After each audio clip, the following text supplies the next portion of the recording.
안녕하세요, 구독자 여러분. 저는 40대 중반이 된 주부입니다. 제가 세상 물정을 모르고 살았다는 것을 이번 연도에 들어서면서 알게 되었습니다. 가족이라는 것은 무슨 일을 할 때에도 서로 상의를 하며 서로에게 도움이 되는 행동을 해야 한다고 생각을 해왔었는데, 제가 너무 단편적인 면만 바라보고 살았다는 걸 알게 되었습니다. 저는요, 늘 우리 가족이 행복하기만을 바랐던 사람이었습니다. 그렇게 믿고 의지하던 가족이라는 작자들에게 이런 뒤통수를 맞게 될 것이라고는 상상하지 못했습니다. 다시 생각해도 충격적인 제 이야기, 지금부터 허심탄회하게 한번 시작해 보도록 하겠습니다. 저희 엄마는 늘 숨을 참듯이 사셨습니다. 힘들어도 큰 숨을 들이마시고는 꾹 참고 한참이 지나서야 마치 한 번에 토해내듯 내쉬곤 하셨죠. 그래서일까요? 엄마는 언제나 조용했고 감정도 쉽게 드러내지 않는 분이셨습니다. 저는 그런 엄마가 얼마나 힘들게 살아오셨는지 누구보다 잘 알고 있습니다. 엄마의 삶을 가장 가까이서 지켜본 사람이 바로 저였으니까요. 사실 엄마는 먼 미래를 내다보는 분은 아니셨습니다. 매일매일을 버텨내는 데에 온 힘을 쏟으셨던 분이셨죠. 하루살이라는 말이 적절하다 싶을 정도로 저희는 그날그날을 살아내는 데에 익숙해져 있었습니다. 늘 조용하게 절대로 남에게 피해를 주지 않도록 조심하며 그렇게 말없이 평생을 살아오셨습니다. 저는 그런 엄마와 단둘이 살았습니다. 어릴 때부터 우리 집에는 아빠라는 단어가 없었습니다. 누가 물으면 저는 늘 이렇게 말하곤 했어요. 아버지는 제가 어릴 때 돌아가셨어요. 하지만 그건 사실이 아니었습니다. 정확히 말하자면 아버지는 저희를 버리고 떠나신 거였습니다. 나중에 성인이 되어서야 그 진실을 알 수 있었죠. 그 전까지는 정말로 우리 아버지가 하늘에 계신 줄 알았으니까요. 조금만 깊게 파고들었어도 알 수 있었을 내용이었지만 저는 엄마가 하는 말을 곧이곧대로 믿고 자랐었어요. 네 아빠는 자유로운 영혼이었어. 아무데나 오래 정착하지 못하는 사람이었지. 어느 날 엄마가 성인이 된 저를 붙잡고 처음으로 아버지 이야기를 꺼내셨을 때 하신 말씀이었습니다. 말이 좋아 자유로운 영혼이었지. 엄마 표현대로라면 책임감이라고는 찾아볼 수 없는 쾌락만 쫓는 사람이었던 거죠. 엄마는 그런 아버지를 사랑했습니다. 진심으로요. 젊고 순진했던 엄마는 아버지를 따라다녔고 결국 저를 임신하셨습니다. 두 분은 결혼식도 없이 혼인신고만 한 채 단칸방 지하에서 삶을 시작하셨고 저를 낳아 길러오셨습니다. 그때는 그래도 너 하나만 보면 버틸 수 있었어. 네가 너무 예뻤거든. 엄마는 그렇게 웃으며 말씀하셨지만 그 미소 안에 숨어있는 씁쓸함을 저는 알아챘습니다. 아버지는 오래 가지 못했습니다. 가난과 현실의 무게가 무거웠던 걸까요? 아니면 책임이라는 것이 그분에겐 너무 버거운 족쇄였던 걸까요? 결국 아버지는 어느 날 덜렁 이혼 서류 한 장만 남긴 채 떠나버리셨죠. 이 사람은 더는 못 살겠다면서 자기가 이혼을 해야 새로운 인생을 살 수 있다며 그랬단다. 엄마는 그때 이를 말씀하시며 고개를 푹 숙이셨습니다. 이혼을 결심한 아버지는 단호했습니다. 엄마는 죽어도 이혼을 안 하겠다고 버티셨지만 결국은 아버지의 말에 꺾이고 말았죠. 너를 만나고 나서부터 내 인생이 고꾸라진 것 같아. 저 애가 태어나고 나서부터 내 인생이 아주 시궁창에 틀어박혔다고. 알아들어? 그 말을 듣고 나서야 엄마는 더는 붙잡을 수 없다고 느끼셨답니다. 그렇게 지장을 찍고 엄마는 저와 단둘이 남겨지게 되었어요. 그 이후로 엄마는 그 누구보다 강한 사람이 될 수밖에 없었다고 해요. 매일을 악착같이 살아내셨고 어떤 날은 이른 새벽부터 밤늦게까지 청소며 식당 일을 하시며 하루를 버텨내셨던 거죠. 제가 어릴 땐 엄마를 기쁘게 하는 것이 제일 의미 있는 일이라고 생각했어요. 아버지가 돌아가셨다고 알고 있었을 그 시절에는 내가 엄마의 남편이 되어주고 친구가 되어주고 제일 예쁜 딸이 되어야 한다는 마음으로 하루하루를 버텨나가고 있었죠. 그래서 학교 생활도 정말 열심히 했어요. 엄마, 이것 봐라. 나 이번에도 최우수상 받아왔다. 나 최고지? 아유, 그래. 우리 딸 최고다, 최고. 엄마는 네가 있어서 정말 정말 행복해. 그 말이 제겐 모든 보상이었습니다. 엄마가 저를 위해 자신을 얼마나 많이 내려놓았는지를 저는 너무도 잘 알고 있었으니까요. 다른 사람들은 몰라도 저는 엄마가 얼마나 고생하셨는지 절대 잊을 수 없었죠. 아니, 잊어서는 안 된다고 생각했어요. 시간이 지나면서 제 얼굴에서는 아버지의 흔적이 점점 사라졌다고 엄마는 말씀하셨어요. 이제는 네 얼굴에서 그 사람 그림자는 하나도 안 보여. 그냥 우리 딸, 내가 지켜온 내 인생이야. 엄마, 나 엄마 딸로 태어나서 정말 다행이야. 고마워요. 그동안 정말 고생 많았지? 엄마는 조용히 제 등을 토닥여 주셨어요. 말없이 묵묵히. 그 모습은 어릴 적부터 단 한 번도 바뀌지 않았던 엄마의 모습 그대로였습니다. 엄마가 지켜낸 하루하루는 결코 가벼운 하루가 아니었어요. 그 모든 날들이 모여 저희의 인생이 되었으니까요. 저는 오랫동안, 정말 오랫동안 아버지가 세상을 떠난 줄로만 알고 살았었거든요. 엄마는 단 한 번도 아버지의 사진조차 제게 보여주신 적이 없으셨어요. 그래서 저는 그것이 엄마의 슬픔, 엄마의 아픔이라 생각했죠. 말 못할 그리움이겠지 하고 일부러 묻지도 않고 더 알고 싶다는 생각조차 하지 않았어요. 그게 우리를 위한 방법이라고 믿었으니까요. 주변 친구들은 우리 할아버지 할머니가 하며 말했지만 저에겐 그런 단어가 낯설었습니다. 저는 친할머니라는 존재도 몰랐고 어린 마음엔 아버지가 세상을 떠나실 때 친가 식구들도 함께 떠난 거겠구나 그렇게 생각해버렸거든요. 정말로 제게는 아버지도 그 뿌리도 없이 자라온 시간뿐이었죠. 그런데 그게 다 거짓된 기억이라는 걸 저는 성인이 거의 다 되어서야 알게 됐습니다. 엄마는 끝까지 제게 아버지를 욕하지 않으셨어요. 그 사람은 못된 사람이었어 라는 말조차 한 번도 입에 담지 않으셨어요. 그래서였을까요? 저는 아버지라는 존재를 그저 막연한 죽음으로 기억하며 마음속 어딘가에 차곡차곡 묻어두며 살았죠. 사실은 네 아버지 살아있었어. 그냥 우리를 떠난 거야. 그제야 저는 깨달았습니다. 왜 엄마가 사진 한 장조차 보여주지 않으셨는지, 왜 한 번도 아버지를 원망하지 않으셨는지 말입니다. 엄마는 자신이 선택했던 사랑이 잘못됐다는 사실을 누구보다 잘 알고 계셨지만 그 과오를 저에게까지 넘기고 싶지 않으셨던 거겠지요. 대단한 분이셨습니다. 엄마는 늘 병약하셨어요. 여름 한복판에도 긴 토시를 팔에 끼고 계셨고 환절기만 되면 감기처럼 기침을 달고 사셨습니다. 병원에서는 큰 병은 아니라고 했지만 저는 알 수 있었죠. 작고 사소한 병들이 엄마의 몸을 서서히 조금씩 갉아먹고 있었다는 걸요. 엄마, 손목 괜찮아? 괜찮아. 일하느라 살 좀 탔을 뿐이야.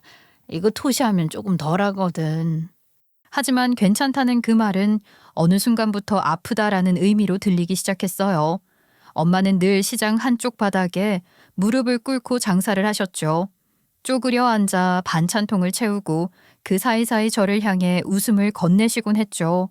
그 모습은 지금도 제 기억 속에 선명합니다. 시장통의 소음, 김치 국물의 냄새, 그리고 엄마 손에 주름진 흔적들까지도요.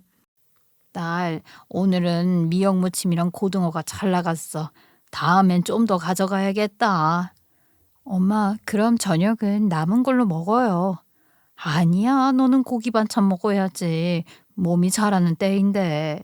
우리 집엔 고기 반찬이 드물었고 새 옷도 거의 없었습니다. 하지만 저는 단 한 번도 그것이 부끄럽다 느껴본 적 없었어요.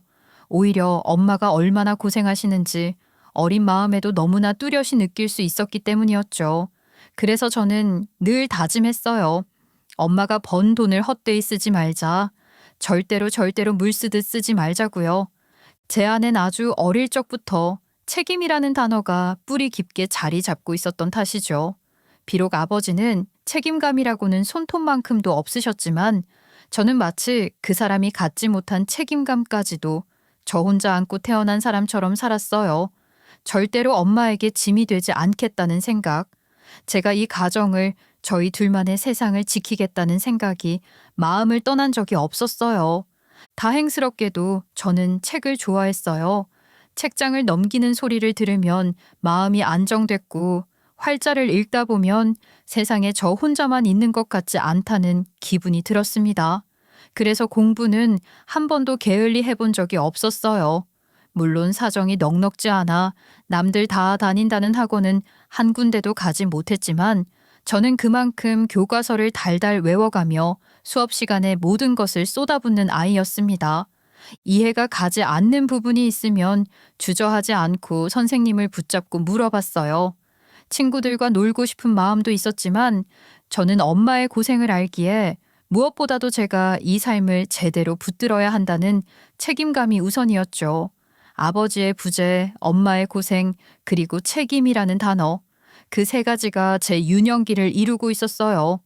그 시절은 고되고 눈물 나기도 했지만 돌이켜보면 제가 가장 단단하게 자랄 수 있었던 시간들이었어요. 고등학교에 진학하고 나서는 그동안 제가 다져온 습관과 노력 덕분인지 전교 1등이라는 자리를 단 한 번도 놓치지 않았어요. 사실 모든 공부는요, 기초가 탄탄해야 한다고 생각했습니다. 아무리 어려운 문제도 결국엔 기본 개념으로 풀리는 법이니까요. 저는 학원 한 번 제대로 다녀본 적이 없었고 독서실에 갈 여유도 없었죠. 그래서 선택한 게 야간 자율학습이었습니다. 당시 선생님들이 교대로 감시를 하시며 떠드는 학생들을 호되게 혼내셨죠. 어떤 아이들은 야자를 빠지고 놀러 가기도 했지만 저에게 그 시간은 단지 의무가 아니었던 것 같아요. 저는 그 조용한 교실 분위기가 좋았습니다. 모두가 책상에 앉아 조용히 집중하는 그 공기 속에서 저는 마음이 오히려 편해지기까지 했어요. 야자를 마치고 집에 돌아가면 밤 10시를 훌쩍 넘기기 일쑤였죠. 현관문을 조심스레 열고 들어서면 늘 부엌에서 국을 데우는 엄마의 뒷모습이 있었어요. 지안아, 많이 피곤하지? 국 데워왔어. 얼른 먹자. 엄마는 꼭 그렇게 말씀하시며 저를 반겨주셨어요. 사실 국이 무슨 특별한 음식은 아니었어요. 대개는 무나 시래기, 때로는 콩나물이 든 소박한 국이었죠.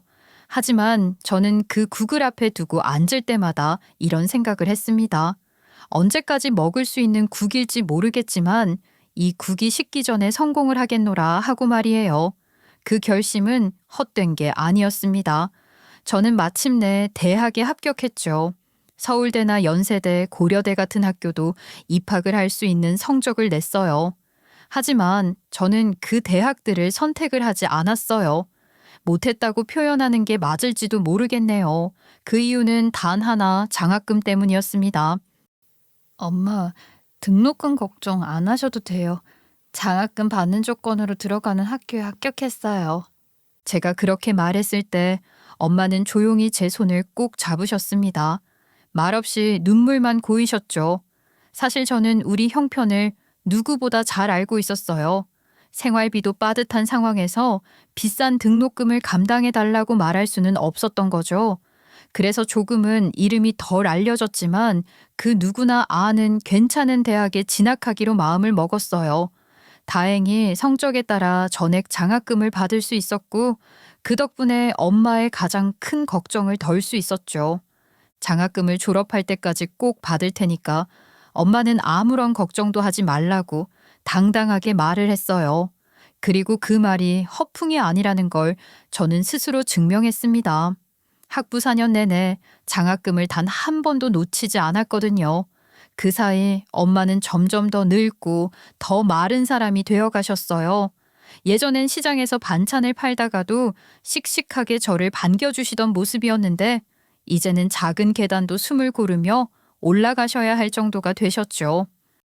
지안아, 엄마는 네가 있어서 진짜 다행이야. 내가 뭐라도 잘한 일이 있다면 너를 낳은 거다. 엄마는 자주 그렇게 말씀하셨어요. 그 말은 지금도 제 가슴 깊은 곳에 박혀 있거든요. 저는 그 말처럼 살아가고 싶다고 생각했어요. 받은 은혜를 가볍게 여기지 않고 내가 누군가의 손을 잡을 수 있을 때 반드시 그 손을 따뜻하게 감싸줄 수 있는 사람이 되고 싶다고요. 그렇게 저는 은혜를 잊지 않고 책임을 다하는 사람으로 자라났어요.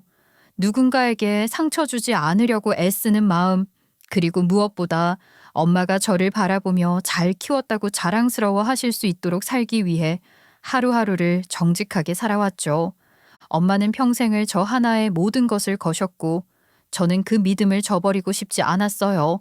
세상에 맞서더라도 사람을 잃지 않는 사람, 욕심보다는 신의를 지키는 사람이 되기 위해 노력하며 살아왔죠.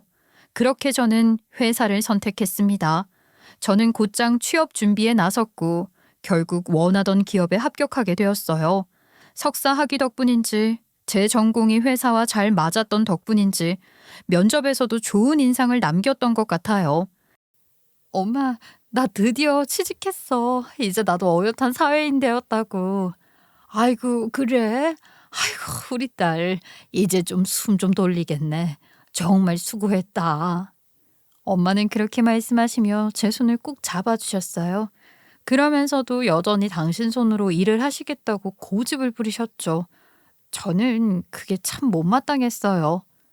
아우, 이제 그만하셔요. 제가 생활비 드릴게요. 엄마, 이젠 쉬셔도 된다니까요. 아니야, 아니야. 엄마가 네 코 묻은 돈 쓰고 싶어서 키운 줄 알아? 아직은 좀 더 일해야지. 엄마는 늘 그렇게 말씀하시며 아침 일찍 시장으로 나가셨어요. 그런 엄마의 뒷모습을 볼 때마다 마음이 아렸죠. 그래도 저는 이제부터라도 그 짐을 덜어드릴 수 있다는 사실에 감사함을 느끼며 하루하루를 버티며 열심히 일을 했어요. 그렇게 시간이 흘러 저는 결혼 정년기를 맞이했어요. 사랑이라는 감정에 대해 잘 안다고는 못했지만 함께 인생을 살아갈 사람을 만나는 일이 제게도 찾아왔습니다. 선을 통해 만난 사람이었고 서서히 마음을 열어가며 진심을 나누게 되었죠. 그 사람은 저처럼 검소하게 사는 법을 아는 사람이었어요. 자신의 생활을 스스로 책임질 줄 알았고 제 이야기에 진심으로 귀를 기울여주는 사람이었거든요. 저도 마찬가지로 그 사람을 있는 그대로 받아들이기로 했죠. 처음부터 뜨거운 사랑은 아니었지만 저는 그런 사람이 오히려 오래 함께할 수 있는 사람이라 느꼈어요. 그렇게 저는 새로운 인생의 문을 열었어요. 지금까지의 삶이 혼자였다면 이제는 함께라는 이름으로 나아가게 된 것이지요. 물론 앞으로의 삶에도 수많은 고비가 있겠지만 저는 이제까지의 삶처럼 묵묵히 걸어갈 자신이 있다고 생각했어요. 저는 가지지 못한 아버지였지만 나의 자식들에게는 제대로 된 아버지를 보여주고 싶다는 욕심 또한 존재했고요. 남편은 말이 매끄럽고 상대를 편하게 만드는 사람이었어요. 처음에는 그저 예의 바른 사람이겠거니 싶었지만 이야기를 나눌수록 묘하게 신뢰가 생기는 그런 부드러운 힘이 있는 사람이었죠. 그래서 저는 남편과의 대화에 푹 빠지고 말았습니다. 상대방의 말에 귀를 기울이게 만드는 재주가 있었거든요. 저는 그전에도 몇 번 선을 본 적이 있었지만 솔직히 말씀드리면 마음에 남는 사람이 없었어요. 다들 어디 하나씩은 마음에 걸리는 구석이 있었고 만나고 난 후엔 역시 아니었구나 하고 돌아서기 일쑤였죠. 그만큼 매력이 없었다는 것도 한몫했겠지만요. 그런데 남편은 달랐어요. 대기업 푸드서비스팀에 근무 중이라며 이야기를 꺼낼 때 그 표정에 담긴 자부심이 인상적이었거든요. 괜히 자기 자랑을 하는 게 아니라 본인의 일을 진심으로 좋아하고 자신이 몸담고 있는 분야에 대해 자긍심을 갖고 있는 사람이라는 게 느껴졌거든요. 그런 사람이 드물다는 걸 저는 잘 알고 있었어요. 나중에 창업을 하게 된다면 내 이름으로 된 브랜드 하나 갖고 싶어. 음식 쪽이든 공간이든 내 기준과 감각이 담긴 그런 브랜드 말이야. 그가 그렇게 말했을 때 저는 그 포부가 멋지다고 느껴졌어요. 어릴 적부터 사람은 목표를 크게 잡아야 한다는 생각을 가지고 있었기 때문에 그의 꿈이 허황돼 보이기는커녕 오히려 반짝여 보였거든요. 함께 꿈을 키워나갈 수 있을지도 모르겠다는 기대감까지 들었죠. 그렇게 우리는 생각보다 빠르게 결혼을 하게 되었어요. 돌이켜보면 그게 제겐 패착이었을까요? 사람을 오래 보고 진득하게 지켜보면서 신중히 선택해야 했을 텐데 말이죠. 제게 주어진 시간은 그리 많지 않았거든요. 저는 쉼없이 엄마를 목표 삼아 달려왔고 어느새 제 나이는 30 중반을 훌쩍 넘어 있었기 때문이었어요. 선자리를 주선하는 사람들도 이제는 한 번쯤 망설이거나 노골적으로 말하는 이들도 있었어요. 아직 애기 못 낳는 나이는 아니지만 요즘은 좀 더 어린 여자가 선호되잖아요. 그 말을 들을 때면 씁쓸하면서도 사람들 말이 양심 없구나 싶었습니다. 지들 주제는 생각하지 못하고 어린 여자만 찾는 것도 이상한 구조 아닌가요? 그래도 저는 제대로 된 짝을 만나긴 했죠. 시댁 식구들은 특별히 까다롭거나 예민한 편은 아니었고 결혼 후 첫 몇 개월은 조용하고 안정적이었어요. 남편도 다정했고 서로의 생활에 잘 적응해 나가는 중이었죠. 하지만 그 평온함은 오래가지 못했습니다. 결혼 6개월 차였어요. 남편이 조심스럽게 이야기를 꺼내더라고요. 지연아, 나 진짜 오랫동안 생각했어. 지금 다니는 회사는 물론 안정적이고 좋긴 한데 나 말이야 내 이름 걸고 하는 가게 하나 꼭 해보고 싶어. 안 하면 평생 후회할 것 같아. 그 말을 들었을 때 저는 머릿속이 복잡해졌어요. 제일 먼저 떠오른 생각은 그래도 다행이다. 아직 아이가 없어서였어요. 아무리 꿈이 중요하다고 해도 현실이 더 무거운 상황에서는 책임을 먼저 생각하지 않을 수 없으니까요. 지금? 너무 갑작스러운 거 아니야? 갑작스러워 보일 수도 있지만 사실 나는 예전부터 생각했어. 너랑 결혼하고 나니까 더 확신이 생길 뿐이지. 지금 아니면 진짜 못할 것 같아. 저는 처음엔 당연히 반대했어요. 창업이라는 건 말처럼 쉬운 게 아니니까요. 하지만 남편은 단단한 표정으로 구체적인 계획서를 내밀더라고요. 회사에서 배운 점포 운영 매뉴얼부터 시작해서 인건비 계산, 식재료 회전율, 수익 구조까지 시뮬레이션이 잘 짜여 있었어요. 저는 회사에서 기획 업무를 맡고 있었기 때문에 그런 서류를 어느 정도 읽을 줄 알았고, 솔직히 말해 남편이 보여준 계획은 상당히 설득력 있다고 생각했어요. 대출 조금 끼고 네가 3천만 원만 보태주면 상가 보증금이랑 인테리어까지 다 해결돼. 최대한 부담 안 가게 만들었어. 남편은 그렇게 말하면서 간절하게 저를 바라봤어요. 저는 한참을 망설였죠. 현실적으로 생각하면 말릴 이유가 많았지만 남편이 그동안 얼마나 이걸 준비했는지를 알 수 있었고 무턱대고 밀어붙이는 무모한 행동은 아니라고 느껴졌어요. 진짜 이 계획대로만 잘 되면 괜찮을 것 같기도 해. 그럼 허락해주는 거야? 고마워 지연아. 나 진짜 잘해볼게. 절대로 실망하게 하지 않을게. 그 말을 들으며 저는 믿고 싶었어요. 처음 선에서 봤던 그 당찬 눈빛, 본인의 일에 자부심을 갖던 그 모습, 그 사람이라면 어쩌면 정말 잘 해낼 수도 있지 않을까 하고 말이에요. 물론 마음 한켠에는 여전히 불안함이 남아 있었지만 저는 그날 그 사람의 꿈을 함께 안아보기로 결심했죠. 그리고 그 결정이 앞으로 제 인생을 어떤 방향으로 이끌게 될지는 아직 아무도 알 수 없었어요. 하지만 저는 분명히 기억하고 있어요. 그때 제 마음은 진심이었고 함께 살아가는 가족으로서의 책임이기도 했다는 것을요. 제가 걸어온 모든 길이 그래왔듯이 이 선택도 성실하게 마주할 준비가 되어 있었습니다. 물론 가게를 내기까지 아무 문제가 없었던 건 아니었어요. 계약 단계부터 조금씩 삐걱거리는 부분이 있었거든요. 상가 주인과 조건을 조율하는데 시간이 오래 걸렸고 인테리어 공정도 예상보다 자꾸 늦어졌어요. 그래도 저는 별로 걱정하지 않았어요. 세상 일이 늘 계획대로 순리대로만 흘러간다면 사람들의 걱정이란 게 왜 생기겠어요? 무엇보다 남편이 이 일을 결심하기까지 얼마나 고민했을지 알고 있었기 때문에 저는 그저 곁에서 힘이 되고 싶었어요. 가게를 준비하면서 매일 밤 계획을 점검하던 남편의 모습이 아직도 생생하거든요. 그렇게 남편이 가게를 연 지 몇 개월쯤 지났을 무렵 저는 생각지도 못한 임신 소식을 듣게 됐어요. 처음엔 얼떨떨했지만 두 줄이 선명하게 찍힌 테스트기를 보면서 실감이 나더라고요. 기쁜 마음도 있었지만 동시에 걱정이 밀려왔어요. 남편의 가게는 아직 자리를 잡지 못한 상황이었고 제 고정 수입이 우리 가정에 얼마나 중요한 역할을 하고 있는지도 알고 있었으니까요. 이걸 좋은 일이라고 해야 할지 아니면 너무 일찍이라고 해야 할지. 여보, 나 임신한 것 같아. 테스트기 보니까 두 줄이야. 지연아, 걱정하지 마. 내가 신문 배달을 하든 대리운전을 하든 너랑 우리 아이 굶게 하진 않을 거야. 절대 그런 일 없을 거야. 그 말을 들으니까 울컥했어요. 나와 엄마를 아무 말 없이 떠난 아버지와는 정말 다른 사람이구나. 이 사람은 내 곁을 지켜줄 사람이구나 하는 확신이 들었어요. 임신이라는 건 생각보다 훨씬 더 고되고 힘든 일이었어요.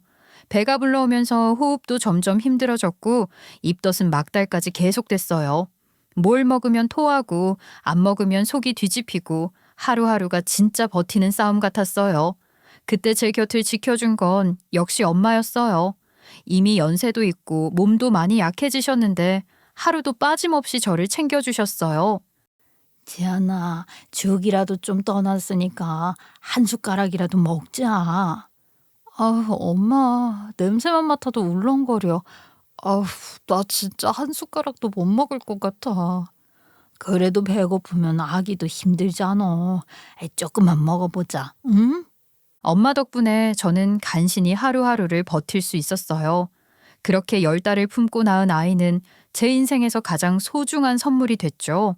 하지만 출산은 정말 힘들었어요. 아이가 골반에 걸려 내려오지 않아서 열몇 시간을 진통하다 결국 응급수술을 하게 됐거든요. 눈앞이 아찔해지더니 정신을 잃었어요. 깨어났을 땐 몸 여기저기가 쑤시고 아팠고 눈물이 절로 났어요. 아이를 안고서 혼잣말처럼 다짐했어요. 내 인생에 더 이상의 출산은 없다. 이 한 번이면 족하다고 말입니다. 출산 이후에도 쉽지는 않았어요. 임신하면서 불어난 살들이 도무지 빠지질 않았거든요. 입덧이 사라지니까 오히려 식욕이 폭발했고 하루 종일 집안에서 아기 돌보면서 끊임없이 뭔가를 먹게 되더라고요. 당연히 살은 점점 더 찌기 시작했죠. 휴직 기간이 끝나갈 무렵엔 제가 봐도 몸이 많이 부었어요.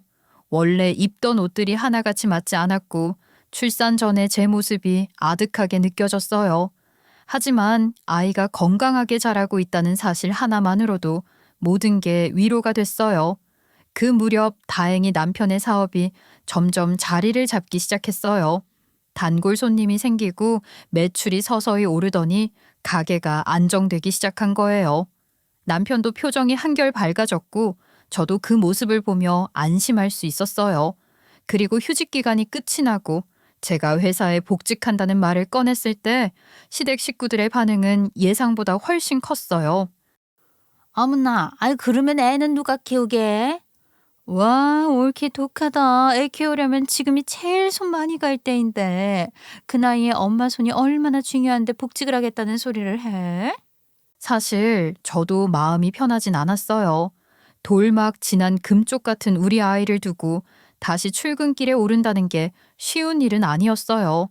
아이를 낳아본 엄마들이라면 누구나 한 번쯤은 느낄 복잡한 감정일 거예요. 자꾸만 아이 얼굴이 아른거리고 내가 없을 때 아이가 울면 어떡하나 싶은 걱정도 들고요. 게다가 시댁에서도 그렇게 말을 하니까 제가 복직을 하는 게 이기적인 행동을 하는 건가 싶기도 하더라고요. 제 고민이라도 읽은 건지 남편이 저에게 제안을 하나 했어요. 지연아, 사실 가게가 많이 바빠졌잖아. 나도 일손이 모자라서 정신이 하나도 없어. 혹시 넌 좀 여유롭게 일하면서 아이도 챙길 생각 없을까? 그 말이 처음엔 조금 당황스러웠어요. 남편 가게에서 일을 한다는 건 곧 제 고정급여가 사라진다는 뜻이기도 했으니까요. 그건 곧 우리 가족의 경제적 기반 중 하나가 줄어든다는 거였고 저는 그게 솔직히 조금 무서웠어요. 하지만 다른 한편으론 도리가 지난 아이를 하루 종일 남에게 맡기고 출근하는 것도 정말 마음이 걸렸어요. 게다가 임신, 출산, 육아를 거치며 살이 많이 찌고 자존감도 크게 떨어진 상태였거든요. 오랜만에 밖에 나가려 해도 옷이 맞지 않았고 거울 속 제 모습이 너무 낯설어서 외출 자체가 부담스러웠어요. 그런데 남편 가게에서 서비스직이라니 부담스러웠죠. 저 혼자 아니지 않니? 내조가 더 중요하지. 직장이 뭐가 그렇게 급하다고 그래. 지금은 남편 뒷바라지 잘하는 게 제일이야. 그 말을 듣고 마음 한켠이 흔들렸어요. 꼭 틀린 말 같지는 않았거든요. 저도 남편이 잘 되길 바랐고 그걸 위해 제가 한 발 물러서야 한다면 기꺼이 그렇게 해야겠다는 생각도 들었어요. 하지만 역시 저는 엄마의 생각이 제일 궁금했어요. 제가 가장 의지하는 사람은 결국 엄마니까요. 엄마, 나 회사 그만두면 너무 아깝겠지? 지안아, 네가 어떤 선택을 해도 엄마는 응원해. 여자가 경제력이 있는 건 정말 중요해. 하지만 엄마도 어릴 때 너 두고 일하러 나가는 게 쉬운 결정은 아니었어. 네 마음 그래서 잘 알아. 그러니까 네 인생이니까 네 뜻대로 해. 그 한마디에 저는 마음을 굳혔어요. 그렇게 저는 과감하게 퇴사를 선택했어요. 아이의 곁을 지키는 일이 지금은 훨씬 더 소중하다는 생각이 들었거든요. 왜 많은 엄마들이 자기 꿈을 미뤄가면서까지 아이를 위해 희생하는지 그제야 가슴 깊이 알겠더라고요. 세상 누구보다 치열하게 공부하고 내 자리를 만들어내기 위해 앞만 보고 달려왔던 제가 우리 아이 앞에서는 너무 쉽게 무너졌어요. 아니, 기꺼이 무너지고 싶었어요. 그렇게 시간이 흘러 4년이라는 세월이 지났어요. 저는 아이의 성장과 함께 하루하루를 함께 했고 그 시간 동안 남편은 정말 열심히 일해서 결국 큰 돈을 벌어오는 사람이 되었어요. 처음 창업한다고 했을 때 사실 저는 불안하고 겁도 많이 났어요. 하지만 이제는 동네에서 누가 봐도 사장님 소리 들을 만큼 제대로 자리 잡았어요. 근데 웃긴 건요, 돈을 많이 벌어오는 것과 그걸 잘 쓰는 건 완전히 다른 문제더라고요. 남편은 벌이는 정말 좋아졌지만 돈을 어떻게 써야 할지는 아직도 서툴렀어요.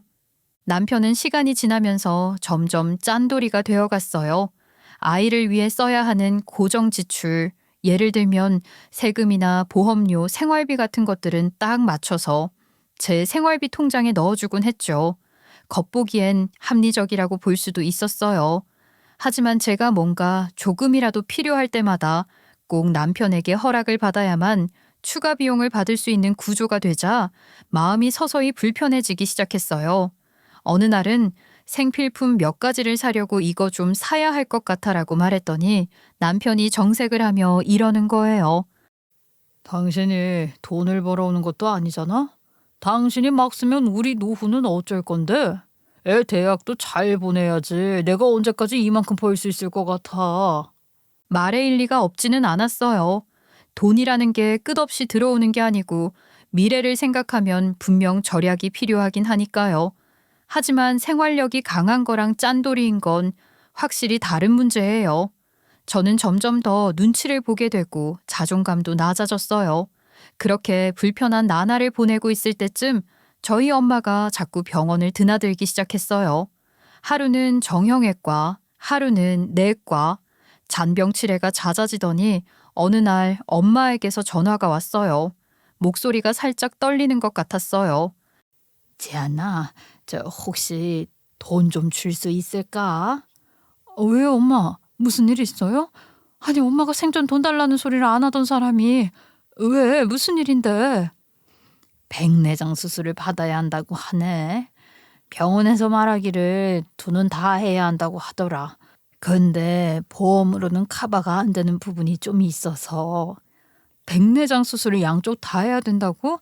엄마 얼마나 필요한데요? 그게 수술비만 400만 원쯤 될 것 같아. 그 순간 숨이 턱 막혔어요. 사실 우리 형편에서 400만 원이 아주 큰 돈은 아니었어요.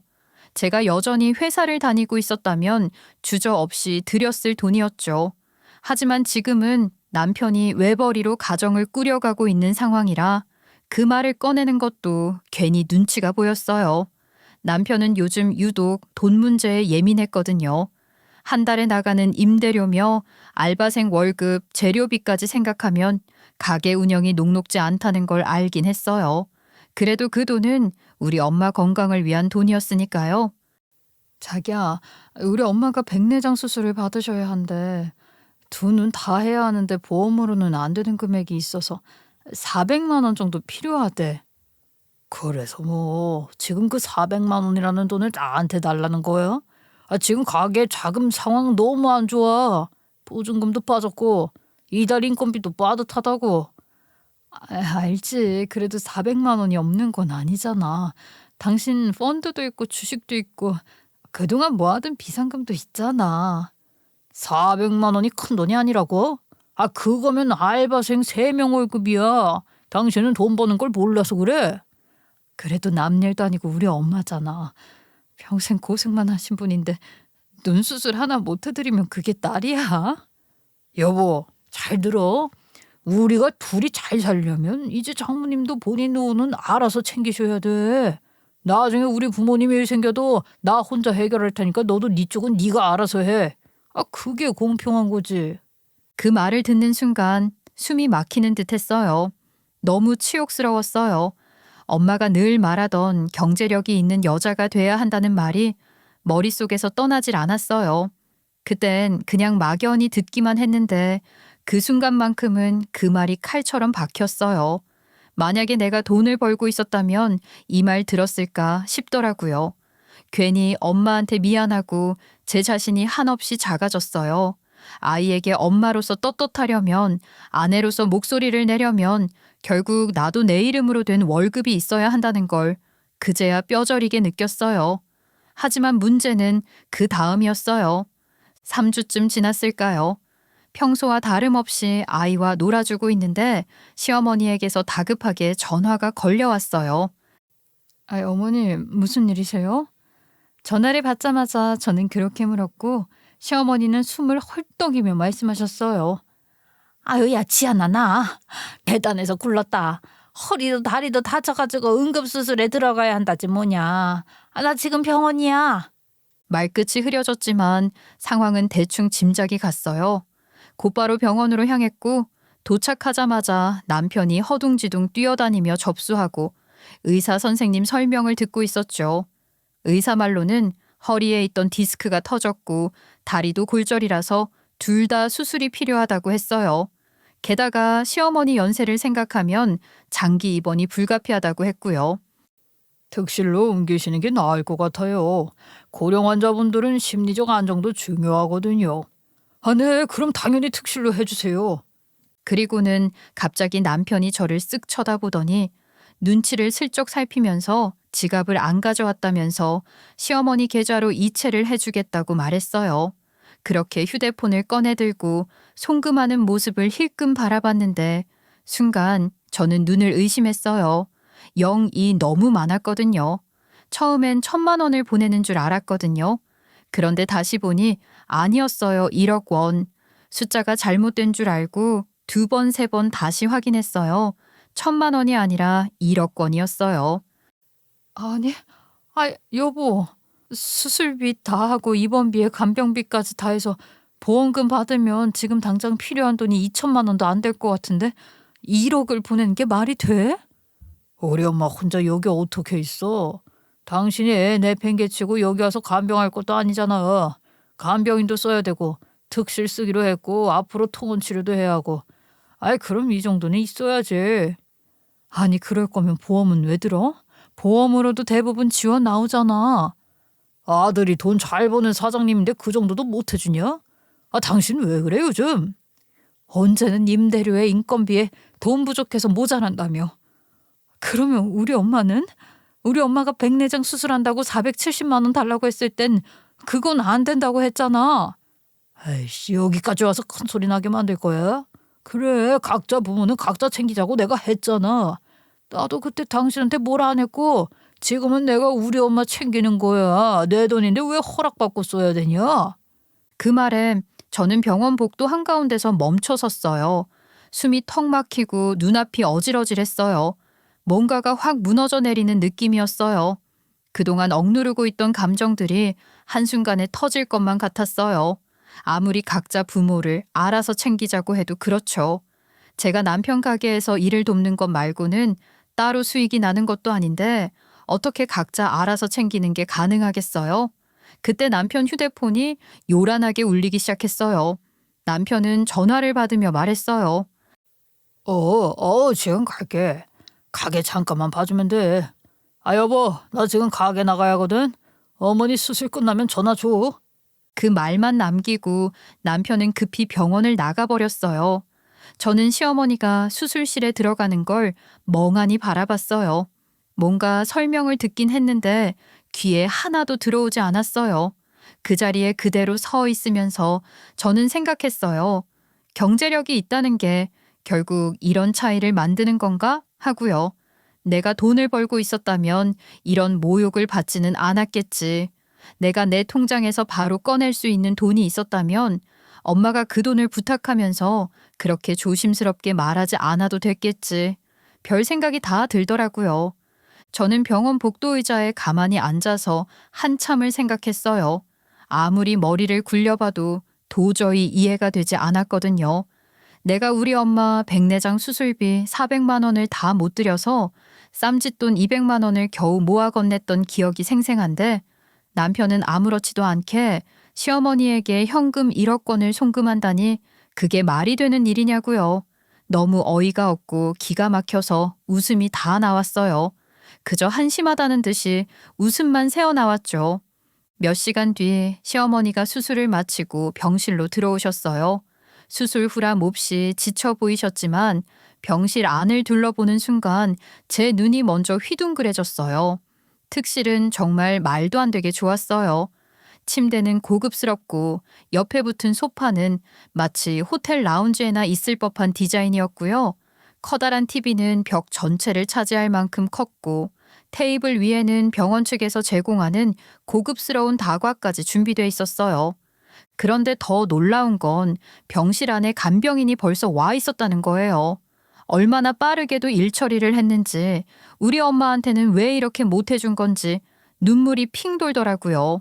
순간 내가 이 집에서 어떤 위치인지 너무도 명확히 느껴졌어요. 나는 여기서 아무 말도 못하고 남편의 뒤치다꺼리만 하는 사람이 되어 있었고요. 차라리 집으로 돌아가자 싶었어요. 그래서 시어머니께 조용히 인사를 드렸습니다. 어머님, 수술 잘 마치셔서 다행이에요. 좀 쉬세요. 저 먼저 들어갈게요. 그래. 자, 우리 아들한테 연락 한 통만 넣어줘라. 저는 시어머니 말에 대충 대꾸를 하고 집에 도착하자마자 서랍을 뒤지기 시작했어요.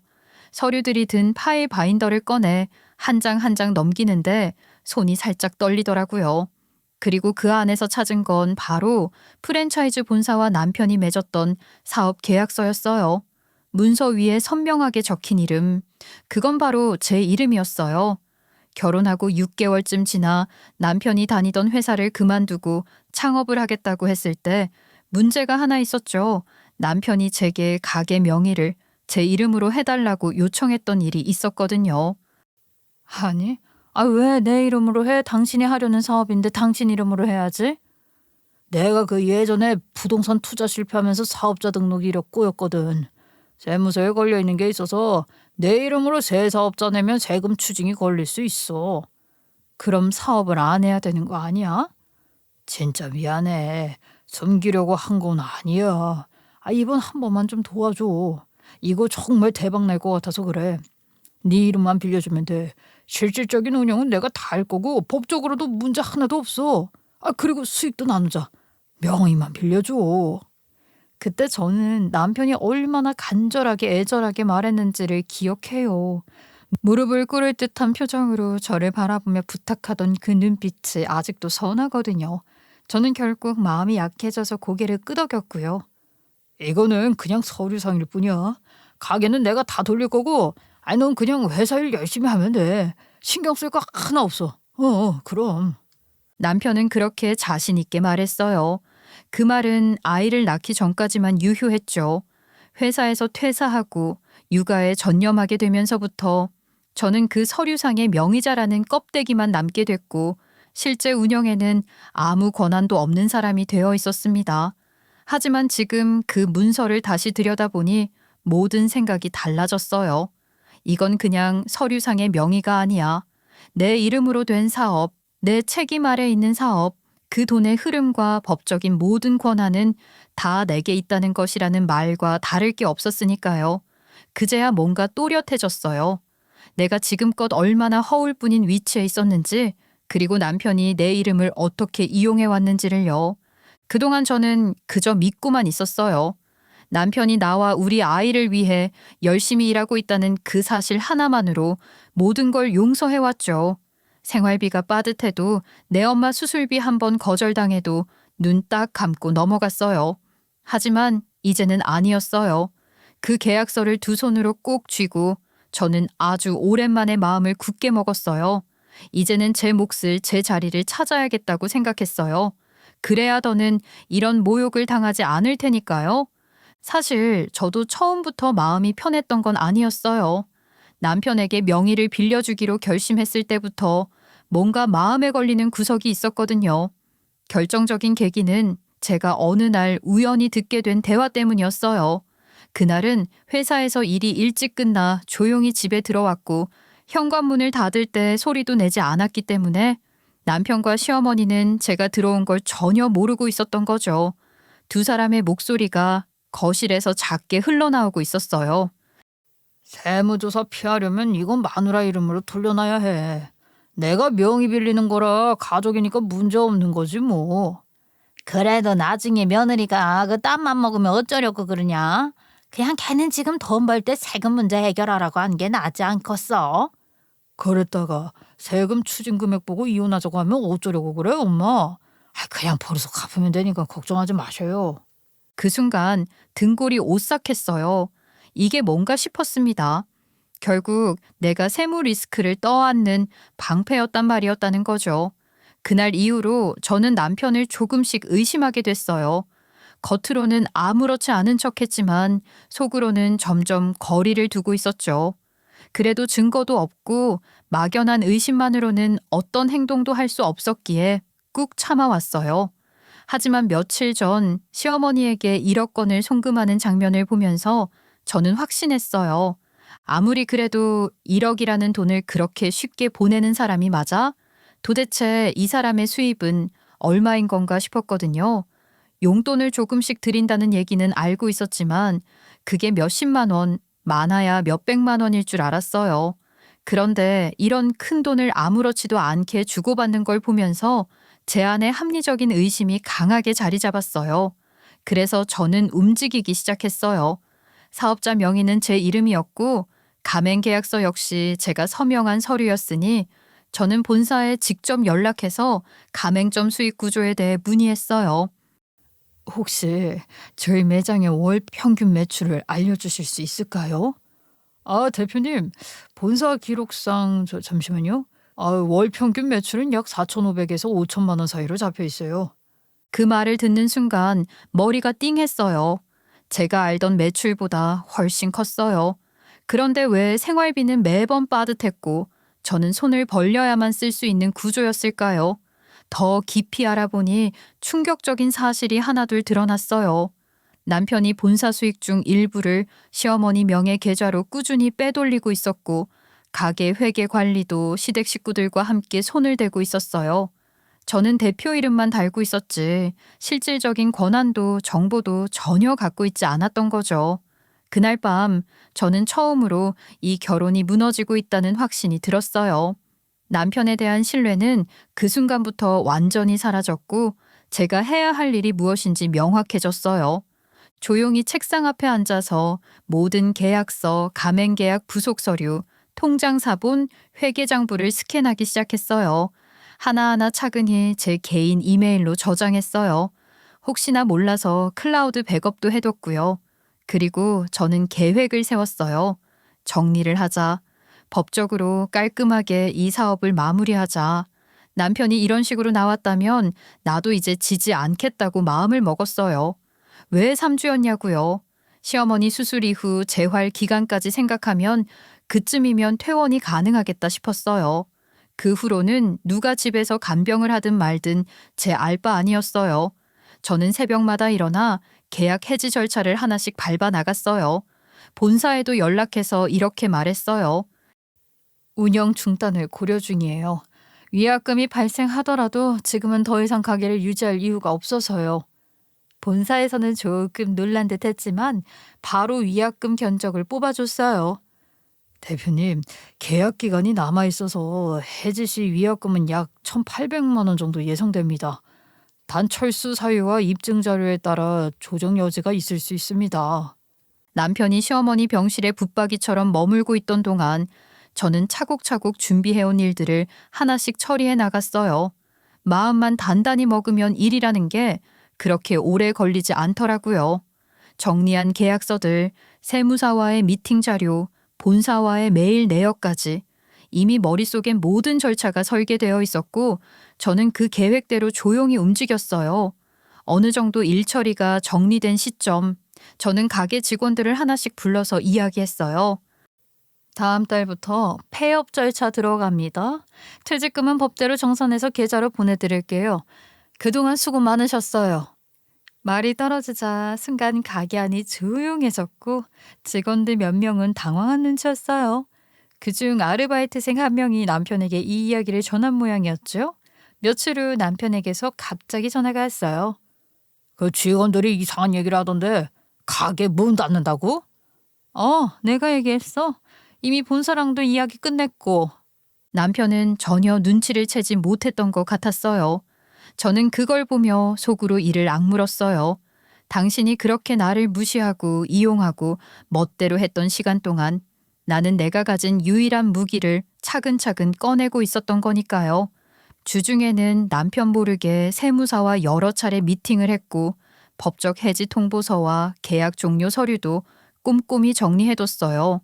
사업자 명의가 제 이름이라는 사실 하나만으로 저는 너무도 많은 것들을 할 수 있었어요. 그리고 그게 제게 가장 큰 무기이자 복수의 열쇠였죠. 마지막 날이었어요. 저는 가게 열쇠를 손에 꼭 쥐고 있었고 프랜차이즈 본사에 계약 해지 공문을 직접 전달했어요. 임대인에게도 연락해 점포 철수 사실을 알렸고 직원들의 퇴직금은 모두 2차에 완료했어요. 남은 재고는 일부 폐기하고 나머지는 할인가로 처리했어요. 정리는 생각보다 더 깔끔했죠. 이 모든 게 가능했던 건 시어머니 덕분이었어요. 병원에 입원해 계시는 동안 남편은 하루도 빠짐없이 병실을 지키고 있었거든요. 어찌 보면 그의 효심이 제게 시간을 벌어준 셈이었죠. 그리고 마침내 그날이 왔어요. 남편이 마감을 하러 가게에 들렀다가 텅 빈 가게를 보고 멈춰 섰어요. 안에 아무것도 없는 걸 보고는 얼굴이 하얗게 질리더라고요. 그리고 가게 안쪽에 서 있는 저를 보더니 다급하게 물었어요. 이게 뭐야? 가게가 왜 이래? 무슨 일이야? 아니, 직원들이 했던 말이 거짓말이 아니었단 소리야? 나는 진짜만 말을 한 건데? 가게 정리했어. 오늘이 마지막 영업일이었거든. 지금 뭐라는 거냐? 정리라니. 아니, 내 가게를 당신이 왜 마음대로 정리를 해? 뭔 짓을 한 거야? 당신 미쳤어?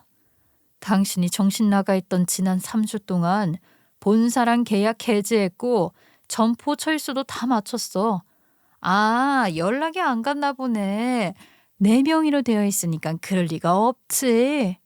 남편은 입을 벌린 채 말을 잇지 못했어요. 그리고는 외마디 소리로 말했어요. 지금 내 가게를 당신 마음대로 정리했다고? 앞으로 우리는 뭘 먹고 살라고? 글쎄, 그건 당신이 알아서 생각해야 하지 않을까? 나는 당신이랑 이혼하고 내 인생 다시 시작하려고. 뭐? 너 미쳤어? 누가 누구랑 이혼을 해? 이게 뭘 잘못 먹었나? 내가 너랑 이혼을 한다고. 당신도 그랬잖아. 어머니께 1억 송금할 때 내 돈 내가 쓰는데 허락받을 필요 있냐고. 나도 마찬가지였어. 내 가게 내가 정리하는데 당신 허락받아야 돼? 그 말에 남편은 얼굴이 굳더니 주저앉아 버리더라고요. 다리에 힘이 풀린 듯 푹 꺼졌고 입술을 파르르 떨며 말했어요. 야, 너 지금 이게 무슨 짓 한 건 줄 알아? 이거는 진짜 말아먹은 거야. 노다지 사업이었다고. 진짜 네가 미쳐도 단단히 미쳤다고밖에. 좋아. 그렇게 나오겠다는 거지? 나 소송 걸 거야. 내 사업 다 망친 거 법적으로 책임질 줄 알아 너. 그래, 걸어봐. 나는 이미 모든 대비를 마쳤거든. 이건 명의 도용이 아니야. 당신이 명의 빌려달라고 사정사정하고 요청해서 내가 응해준 거지. 그 증거 녹취로도 있다. 당신이 그걸 인정하는 순간 명의 대여랑 탈세 모두 해당되는 거야. 당신이 빠져나갈 구멍은 없다고. 그 말에 남편은 말문이 막힌 듯 아무 말도 하지 못했어요. 손에 쥐고 있던 폰만 덜덜 떨면서 부여잡고 있었고 입술이 파래졌어요. 그 모습을 보면서 저는 생각했어요. 이제야 당신이 나한테 무슨 짓을 했는지 조금은 깨닫겠지. 당신이 짜놓은 판 위에서 바보처럼 놀아나기만 했던 내가 얼마나 무섭게 변했는지도 제발 모든 것을 남편이 다 인지하기를 바랐습니다. 근데 그 부분은 남편도 알고 있었던 건지 제 말에 아무 말도 못하더라고요. 그냥 얼굴이 하얘지기만 했어요. 그래서 저는 한마디 더 덧붙였어요. 그리고 당신이 사적으로 회사 돈 횡령해서 쓴 거? 나 다 알고 있어. 그 말이 떨어지자 남편 눈이 커졌어요. 한동안 말도 못하더니 결국엔 털썩 무릎을 꿇고 말았어요. 더 이상 물러설 구멍이 없다는 것을 깨닫게 되자 태세 전환을 한 거죠. 지연아, 미안해. 내가 진짜 잘못했어. 아유, 어떻게 다시 돌릴 수 있는 방법 없을까? 제발 한 번만 봐줘라. 우리 엄마한테 퍼준 돈 앞으로는 안 그럴게. 당신 엄마한테도 매달 생활비 드릴게. 이건 진심이야. 소 잃고 외양간 고친다고 하지. 이제 와서 그딴 말 하면 뭐하냐? 이미 늦었어. 그리고 나 이제 알아. 뭘 해야 돈을 벌 수 있는지, 그리고 어떻게 살아야 내 인생을 지킬 수 있는지도. 난 내 돈 내가 벌어서 잘 살아볼 거야. 그러니까 너는 네가 저지른 일에 대한 법적인 책임부터 져야지. 뭐든지 다 할게. 진짜야. 다시는 안 그럴게. 내가 싹 다 정리할게. 제발 이번 한 번만. 그래서 저는 조용히 이혼 서류를 꺼내서 그 앞에 놓았어요. 그럼 여기 도장 찍어. 위자료는 3천만 원, 그리고 재산분할도 진행할 거야. 당신이 그동안 벌었던 수익 그거 전부 확인했고 그 이득까지 전부 취합됐어. 그럼 나는 뭐가 남는 거야? 나한테 남겨주는 건 아무것도 없다는 뜻이잖아. 아무것도 안 남아. 한마디로 알게지 된 거지. 남편은 절규를 했어요. 이후 본인도 법적으로 대응을 할 수 있는 방법이 있는지 백방으로 알아본 것 같았지만 빠져나갈 구멍이라는 것이 없다는 것을 깨달은 것 같았습니다. 그러길래 아낄 때 아껴 써야죠. 제가 1억을 바랐나요? 그저 우리 엄마 아픈 곳 고칠 수 있게만 해달라고 한 것을 가지고 왜 그렇게 짠돌이처럼 굴어 모든 걸 다 빼앗기는지 바보 같다는 생각만 했습니다. 아이의 양육권 역시 제가 가져왔고 양육비는 법원 판결대로 남편이 매달 지불해야 했어요. 꼼꼼하게 계산된 금액이었고 고정 수입에서 정확히 공제될 수 있도록 요청도 마쳤어요. 남편은 모든 것이 정리가 된 이후에도 집 앞까지 찾아와 저에게 빌었습니다. 자나, 우리 처음 만났을 때 기억나? 그때 나한테 꿈이 있었고 너는 날 믿어줬잖아. 사랑한다고 했었지. 나 이제 다 정리했어. 시댁에도 더 이상 돈 퍼주는 일 없다. 너랑 우리 아이를 위해서만 살게. 진심이야. 그 말을 들으면서도 저는 아무런 감정이 들지 않았어요. 오히려 저 사람이 아직도 내가 흔들릴 거라고 생각하고 있다는 사실이 더 기가 막혔죠. 그래서 저는 냉정하게 잘라 말했어요. 한 번만 더 면접 교섭일 외에 우리 집 찾아오면 바로 신고할 거야. 그리고 교섭권도 박탈시켜버릴 거고. 아이 참, 해도 너무한 거 아니냐? 그렇게까지 해야 돼? 저는 말없이 고개를 끄덕였어요. 그 순간 저는 더는 이 사람에게 어떤 연민도 미련도 느끼지 않았어요. 이 사람이 내 곁에 있다는 사실이 이제는 오히려 고통이었고 그 고통에서 벗어나는 유일한 길이 단호해지는 거라는 걸 절실히 느꼈거든요. 그 후로 저는 아이를 어린이집에 대기 걸어놓고 본격적으로 취업 준비에 들어갔어요. 혼자 아이 키우며 다시 사회로 나가는 게 쉬운 일은 아니었지만 매일 아침 스스로에게 말했어요. 이제는 나만을 위한 인생을 살아야 한다고요. 정말 감사하게도 타이밍이 좋았어요. 산에 어린이집을 운영하는 직장을 찾게 되었고 아이를 그곳에 맡기자마자 저는 동시에 취직도 됐어요. 이제 저는 내 삶의 중심으로 돌아왔어요. 누구의 그림자도 아닌 오롯이 나로서 말입니다. 그리고 쭉 이 태도를 유지하며 살아볼 겁니다. 우리 아이를 위해서요. 제 이야기 끝까지 들어주셔서 감사합니다.